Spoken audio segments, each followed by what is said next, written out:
बिस्मिल्लाहिर्रहमानिर्रहीम। My dear students, हम first year के मैथ का चैप्टर नंबर 11 पढ़ रहे हैं और हमारी जो रनिंग एक्सरसाइज है, जो करंट एक्सरसाइज है, वो एक्सरसाइज नंबर 3.5 और आज इंशाल्लाह 3.5 एक्सरसाइज का आखिरी लेक्चर होगा। और आज के लेक्चर में हम क्वेश्चन नंबर 5 और 6 को अच्छे तरीके से अंडरस्टैंड करेंगे। तो अपने लेक्चर का बाकायदा आगाज़ करते हैं। My dear students, question number 5 की स्टेटमेंट के अंदर find the value of lambda for which the following system have not trivial solutions, also solve the system for the value of lambda. तो ये हमारे पास क्वेश्चन नंबर 5 की statement हो गई। ये इसकी इक्वेशंस दी गई हैं। ये सवाल भी पिछले सवालों से मिलता जुलता है और ये हमारे पास होमोजीनियस इक्वेशंस हैं, सिस्टम ऑफ होमोजीनियस इक्वेशन। और इसके सॉल्यूशन का बाकायदा आगाज करते हैं। तो जो हमारे पास दी गई होमोजीनियस इक्वेशन के सिस्टम है, इसको हम ए मैट्रिक्स के बराबर लिख लें। आपको इक्वेशन से मैट्रिक्स बनाना अच्छे तरीके से आ ही गया होगा। हमने बेशुमार क्वेश्चन इस किस्म के पहले सॉल्व किए हैं। तो इनके कोएफिशिएंट्स को हम मैट्रिक्स की सूरत के अंदर लिख लेते हैं। अब हमने क्या करना है, अब हमने नॉन ट्रिवियल सॉल्यूशन को फाइंड आउट करना है और इसका फार्मूला मैं पहले आपको अच्छे तरीके से बता ही चुका हूँ कि non trivial solution exist if rank of A less than number of columns, कि अगर इसका जो रैंक है वो इसके नंबर ऑफ कॉलम से स्मॉल होगा, लेस होगा, तब इसका नॉन ट्रिवियल सॉल्यूशन एग्जिस्ट करेगा। तो उसके लिए हम इसको एचिलॉन फॉर्म के अंदर कन्वर्ट करते हैं। अब एचिलॉन फॉर्म के अंदर कन्वर्ट करने से पहले माय डियर स्टूडेंट्स, अगर आप थोड़ा सा गौर करें तो सेकंड रो का जो लास्ट एलिमेंट है वो माइनस लैम्डा है। अगर इस माइनस लैम्डा को हम यहाँ पर ले जाएं, आखिरी पोजीशन में ले जाएं, तो हमारी कैलकुलेशन काफ़ी ज़्यादा सिंपल हो सकती है। तो उसके लिए हम रो 2 और रो 3 को चेंज कर लें। ये देखिए, यहाँ पर रो 2 और रो 3 को चेंज कर दिया। ये 2 1 minus lambda, 2 1 minus lambda and पे चला गया और 1 2 माइनस 2 जो पहले थर्ड रो थी वो सेकंड रो के अंदर हमने उसके एलिमेंट्स को लिख लिया। अब हमने माय डियर स्टूडेंट्स क्या करना है, एचिलॉन फॉर्म की शर्तें आपको पता ही हैं कि पहला जो हमारे पास पहली लीडिंग एंट्री या पीवट एलिमेंट 1 होना चाहिए, किसी भी रो का वो 1 मौजूद है। और नेक्स्ट हमारे पास क्या है कि उससे नीचे सारे के सारे हमारे पास जो एलिमेंट्स हैं उस कॉलम के वो 0 होने चाहिए। तो हमें यहाँ पर भी 0 बनाना है, यहाँ पर भी 0 बनाना है। बहुत ही आसान तरीका है, इसको इसमें से माइनस कर देंगे, यानी R2 माइनस R1 यहाँ पर 0 हो जाएगा। अब यहाँ पर 0 लाने के लिए यहाँ पे 2 होना चाहिए, तो इसको 2 से मल्टीप्लाई कर देंगे, फिर इसको इसमें से माइनस कर देंगे, यानी R3 माइनस 2R1, तो यहाँ पर भी 0 आ जाएगा। और यही ऑपरेशन इन रोज के बाकी एलिमेंट्स के ऊपर भी हमें परफॉर्म करने पड़ेंगे। ये देखिए, वही चीज यहाँ पर लिख दी, R2 minus R1, 1 minus 1 0, 2 minus 1 1, उसके बाद माइनस 2 माइनस 1 माइनस 3 आ गया, फिर R3 माइनस 2R1, 2 माइनस 2 0, फिर 1 minus 2 minus 1 minus lambda minus 2, वो यहाँ पर आ गया। ठीक हो गया बेटा। अब हमने नेक्स्ट अमल क्या करना है कि सेकंड रो के अंदर जो पहला हमारे पास पीवट एलिमेंट है वो 1 आ गया और इसके नीचे हमने 0 बनाना है। तो इसके नीचे 0 बनाना बिल्कुल ही सिंपल। जब आप R3 प्लस R2 कर देंगे, R3 प्लस R2 कर लें, देखें R3 प्लस R2 किया तो माइनस 1 प्लस 1 0 आ गया और माइनस लैम्डा माइनस 2 और माइनस 3, हमारे पास माइनस 2 और माइनस 3 का जवाब क्या आएगा, माइनस 5, वो हमने यहाँ पर लिख लिया। अब देखें यहाँ पर हमारे पास इसका रैंक क्या है, इसका अगर यहाँ पे 0 आ जाए तो फिर इसका जो नॉन ट्रिवियल सॉल्यूशन है वो एग्जिस्ट करेगा। वही चीज मैंने यहाँ पर लिख दी है, the non trivial solution exist if minus lambda minus 5 is equal to 0। और यहाँ से हमने लैम्डा की वैल्यू को फाइंड आउट कर लिया। लैम्डा की वैल्यू क्या आ गई हमारे पास, -5। अब इसको हम इक्वेशन नंबर 1 के अंदर पुट कर देंगे। देखिए, इसको हमने इक्वेशन नंबर 1 के अंदर पुट कर दिया तो हमारे पास ये वाली फॉर्म आ गई मैट्रिक्स की। अब माय जो स्टूडेंट्स, हमारे पास क्या है, rank of matrix a is equal to 2, rank क्या है? रैंक का आपको पता ही है कि जो हमारे पास नॉन जीरो रोज होती हैं, नॉन जीरो रोज इसके अंदर कितनी है? दो। पहली भी नॉन जीरो रो है और दूसरी भी नॉन जीरो रो है। नॉन जीरो रो वो होती है जिसकी तमाम एंट्रीज जीरो हो। ठीक है बेटा, तो और वो एक ही है हमारे पास। हमें हमारे पास दो ये जीरो रो हमारे पास वो होती है जिसकी तमाम एंट्री जीरो हो, और नॉन जीरो रोज वो होती है जिसके अंदर कम से कम एक एंट्री जो है वो जीरो ना हो। ये भी नॉन जीरो रो है, ये भी नॉन जीरो रो है। तो रैंक इसका कितना हो गया? दो। और टोटल नंबर ऑफ कॉलम्स कितने हो गए? थ्री। तो फार्मूला जो है वो ट्रू है, तो two less than three, so non trivial solution exist.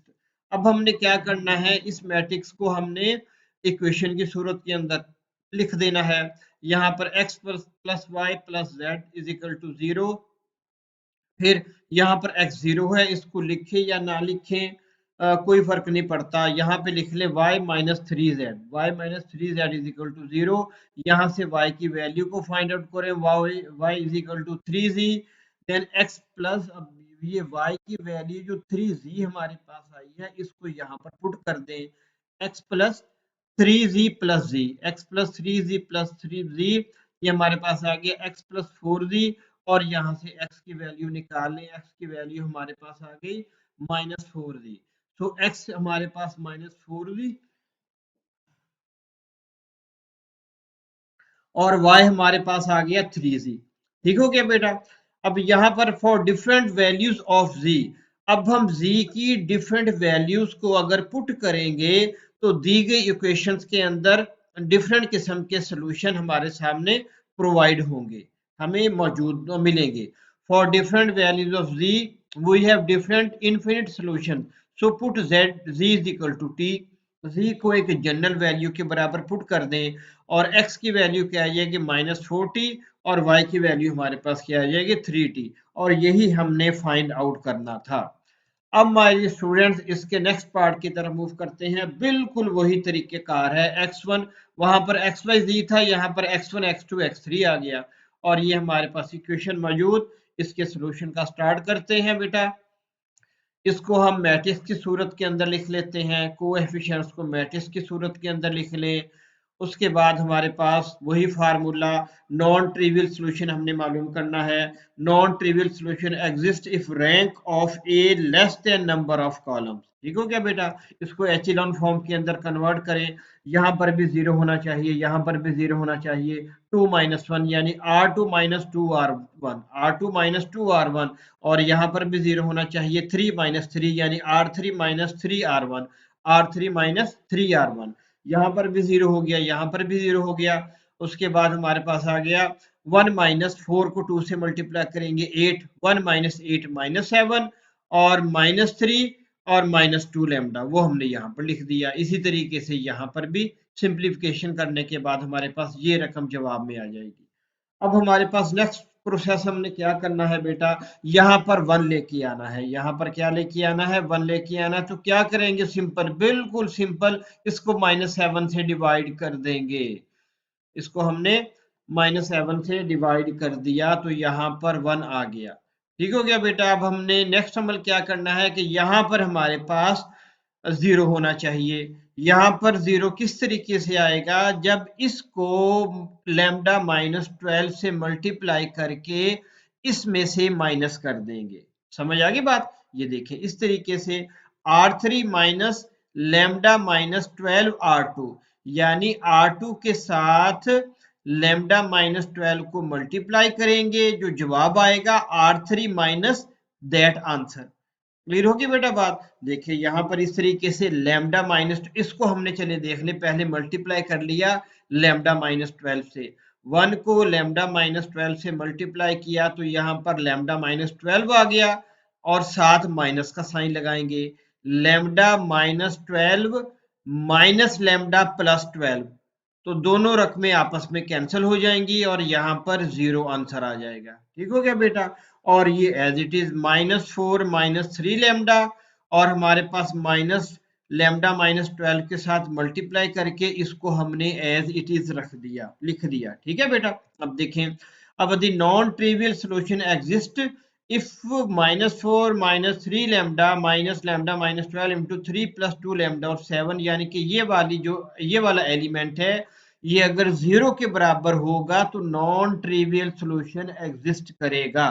अब इसको सॉल्व कर लेते हैं 0 के बराबर पुट करके। ये देखें, इसको हमने सॉल्व किया। अब इस 7 को खत्म करना है, तो इसका आसान तरीका बेटा हमारे पास ये है कि इसको हम 7 से मल्टीप्लाई कर लें। इसको 7 से मल्टीप्लाई किया तो देखिए यहाँ पर क्या आ गया, 7 इंटू -4 -3 लैम्डा और 7, और ये बाकी रकम एज इट इज, ये 7 7 के साथ कैंसिल हो जाएगा।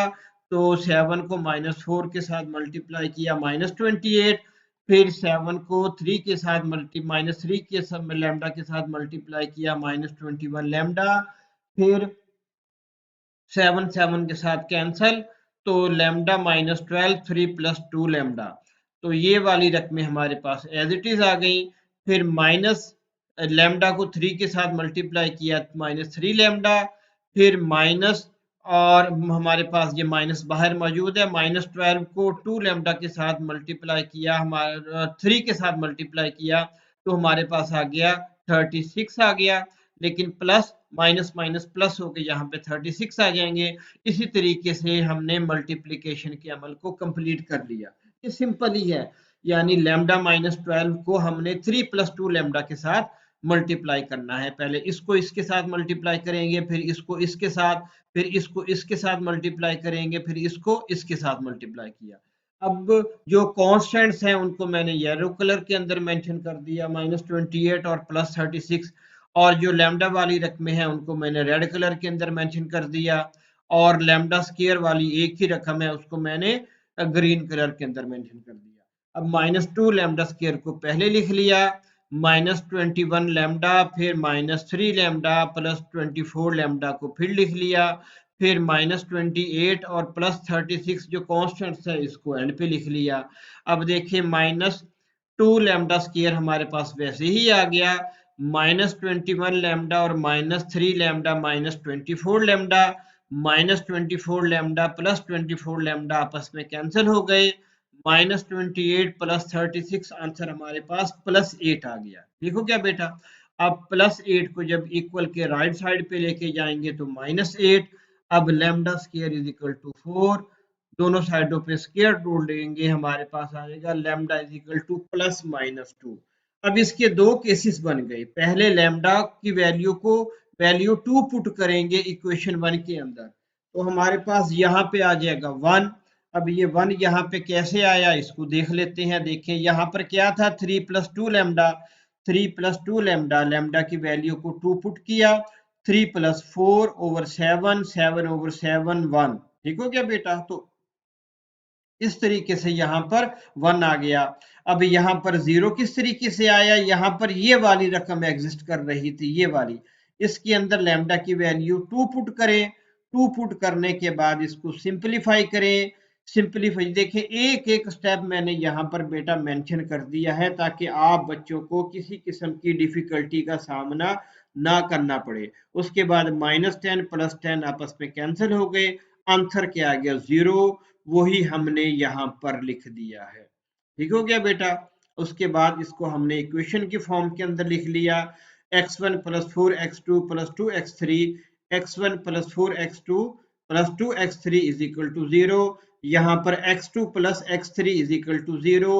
x2 की वैल्यू हमारे पास क्या आ गई, -x3, और x2 की वैल्यू यहाँ पर पुट कर दें, x1 - 4x3 + 2x3, और हमारे पास x1 क्या आ गया, 2x3 के बराबर आ गया।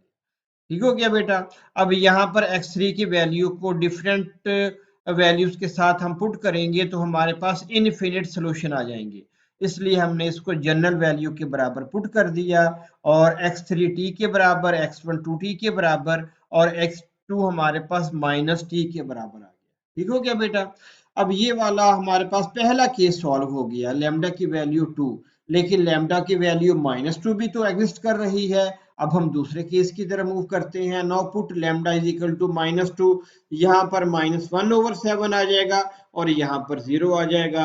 अब आप बच्चे कंफ्यूज ना हो, आप बच्चों को किसी किस्म की डिफिकल्टी का सामना ना करना पड़े, तो बेटा मैंने इसको भी सॉल्व कर दिया है। देखिए यहाँ पर -1/7 किस तरीके से आया। यहाँ पर हमारे पास ओरिजिनली एक्चुअली 3 + 2 λ/7 मौजूद था।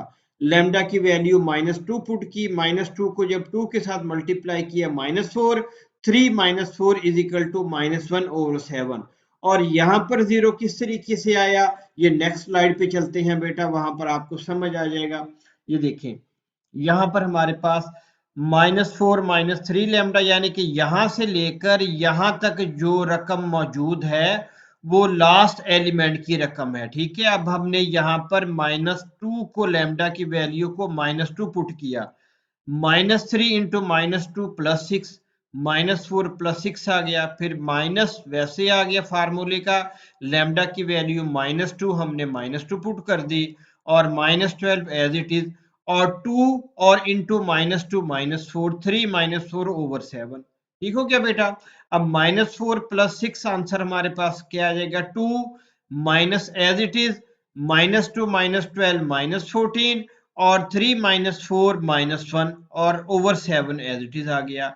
अब 2 माइनस वैसे ही, उसके बाद 7 और 2 -2 को यहाँ पे लिख दिया, हमारे पास क्या आ गया, -2 × -2, 2 - 2 हमारे पास 0 के बराबर आ गया। ठीक हो गया बेटा, उम्मीद है आपको इसकी समझ आ गई होगी। अब हम इसको इक्वेशन के फॉर्म के अंदर लिख लिया हमने। इक्वेशन के फॉर्म के अंदर लिख के बेटा हमने इसको सिंपलीफाई किया।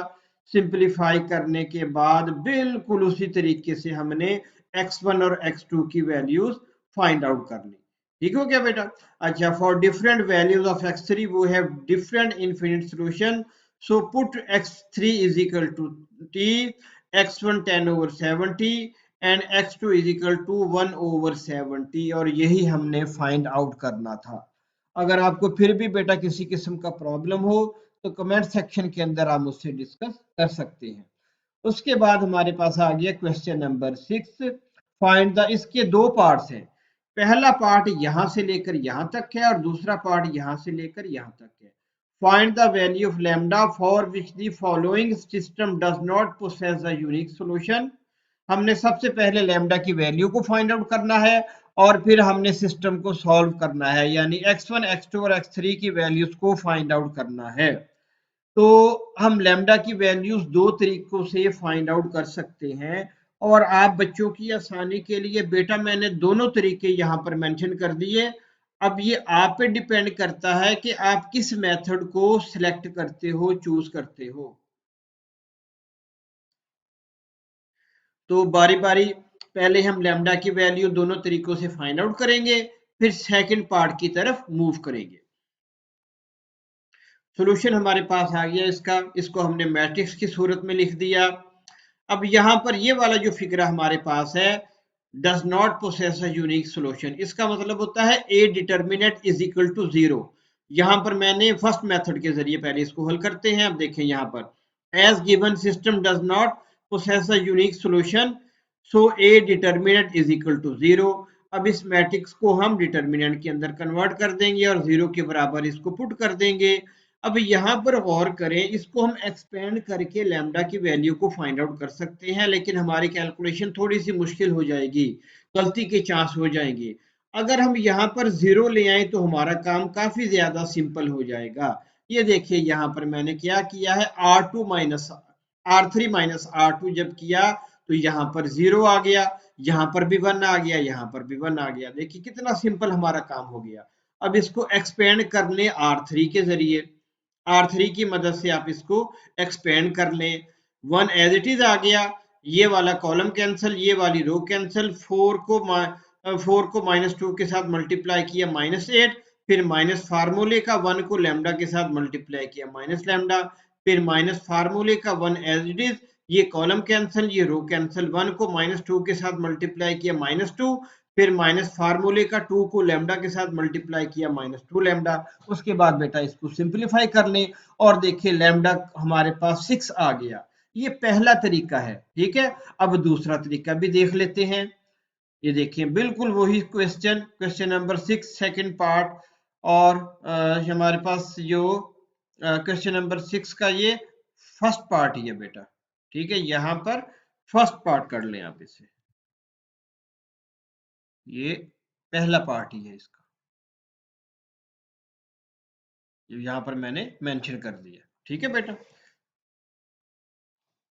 अब इसको हम मैट्रिक्स की फॉर्म के अंदर लिख देंगे। ये सेकंड मेथड आ गया to find the value of lambda. यहाँ पर भी जीरो लेके आना है बेटा और यहाँ पर भी जीरो लेके आना है। तो देखिए वही तरीकेकार R2 minus 2R1 R3 minus 3R1, इसी तरीके से हमने यहाँ पर 1 लेके आना है तो -1 -7 के साथ इसको डिवाइड कर देंगे, -7 के साथ डिवाइड कर दिया। अब यहाँ पर भी 1 यहाँ पर हमने क्या करना है, इसको जीरो बनाना है। यहाँ पर ये देखिए R3 प्लस 10R2, R2 को 10 के साथ मल्टीप्लाई करके इसमें ऐड कर देंगे। देखिए हमारे पास ये आंसर आ गया, यहाँ पर जीरो हो गया। अब यहाँ पर हमारे पास क्या है कि -6 माइनस लैम्डा ओवर 7 किस तरीके से आ गया। देखिए यहाँ पर मैंने इसको कैलकुलेट कर दिया। यहाँ पर क्या था बेटा, हमारे पास R3 प्लस 10R2, R3 को हमने एज इट इज लिख लिया, -2 माइनस 3 लैम्डा, फिर प्लस एज इट इज आ गया, 10 को इसके साथ मल्टीप्लाई किया 20/7 इंटू 1 प्लस लैम्डा। अब इसका एलसीएम ले लें। एलसीएम लेने के बाद जब हमने इसको सॉल्व किया तो हमारे पास -6 माइनस लैम्डा ओवर 7 ये वाला आंसर आ गया, ठीक है बेटा। अब देखिए अब हमारे पास क्या है, the system will not have a unique solution if 6 minus lambda is equal to 0। इसको 0 के बराबर रखेंगे और यहां से लैम्डा की वैल्यू को फाइंड आउट करेंगे तो हमारे पास 6 के बराबर आ गया, ठीक हो क्या बेटा। तो इस तरीके से लैम्डा की वैल्यू आप पिछले तरीके से निकालें या इस तरीके से निकालें, ये आप पे डिपेंड करता है। बहरहाल वैल्यू ठीक आनी चाहिए। अब इसके नेक्स्ट पार्ट की तरफ मूव करते हैं कि हमारे पास ये नॉन होमोजीनियस इक्वेशन है, ठीक है, क्योंकि ये हमारे पास बी मैट्रिक्स है और ये जब नॉन होमोजीनियस इक्वेशन के अंदर हमने सिस्टम को सॉल्व करना हो तो उसके लिए ऑगमेंटेड मैट्रिक्स का हमें सहारा लेना पड़ता है। ये बी मैट्रिक्स आ गई, इसे स्मॉल बी के अंदर यहाँ पे लिख दिया। अब इसको एचिलॉन फॉर्म के अंदर हम बेटा कन्वर्ट कर लेंगे। यहाँ पर भी जीरो होना चाहिए, यहाँ पर भी जीरो होना चाहिए। R2 minus 2R1 R3 minus 3R1। अब यहाँ पर भी 1 होना चाहिए, यहाँ पर 1 होना चाहिए हमें। यहाँ पर 1 लाने के लिए बेटा हम क्या करेंगे, ये देखें इस तरीके से, ठीक है। और यहाँ पर भी 1 ले आए हम, यहाँ पर भी 1 आ गया बेटा हमारे पास। अब हमने क्या करना है, अब हमने यहाँ पर 0 लेके आना है, ठीक है बेटा। तो यहाँ पर 0 लाने के लिए हमें क्या अमल करना पड़ेगा, बिल्कुल सिंपल, इसको इसमें से माइनस कर दें। इसको इसमें से हमने माइनस कर दिया, देखें यहाँ पर 0 आ गया, ठीक हो क्या बेटा। तो देखिए यहाँ पर 1 लाने से हमें कितनी ज्यादा आसानी हो गई। अगर यहाँ पर हम 1 ना भी लेके आए तो हमारी कैलकुलेशन थोड़ी सी मुश्किल हो जाएगी। तो इसलिए मैंने इसको भी -10 के साथ डिवाइड कर दिया ताकि हमारा नेक्स्ट स्टेप जो है वो सिंपल हो जाए, ठीक हो क्या बेटा। उसके बाद इसको हम इक्वेशन की फॉर्म के अंदर लिख दिया, हमने इक्वेशन की फॉर्म के अंदर लिख दें। उसके बाद हमारे पास जहाँ से x2 की वैल्यू निकाली हमने -1 माइनस 2x3, अब इसको इसके अंदर पुट कर देंगे। इसको इसके अंदर पुट करके हमने सिंप्लीफाई किया और x1 की वैल्यू हमारे पास 6 प्लस 2x3 आ गई। और different values of x3 we have different infinite solution, so put x is equal to t, x2 is equal to -1 minus 2t और x1 is equal to 6 plus 2t। और यही बेटा हमने find out करना था। और ये क्वेश्चन नंबर 6 अल्हम्दुलिल्लाह कंप्लीट हो गया और ये एक्सरसाइज हमारी कंप्लीट हो गई। और इसी के साथ ही चैप्टर जो 3 था उसकी एक्सरसाइजेज भी हमारे पास कंप्लीट हो गई। और इंशाल्लाह इसके जो एमसीक्यूज हैं वो भी जल्द में अपलोड कर दूंगा ताकि आप बच्चे एमसीक्यूज भी बिल्कुल आसानी के साथ और बिल्कुल एफिशिएंटली तैयार कर सकें।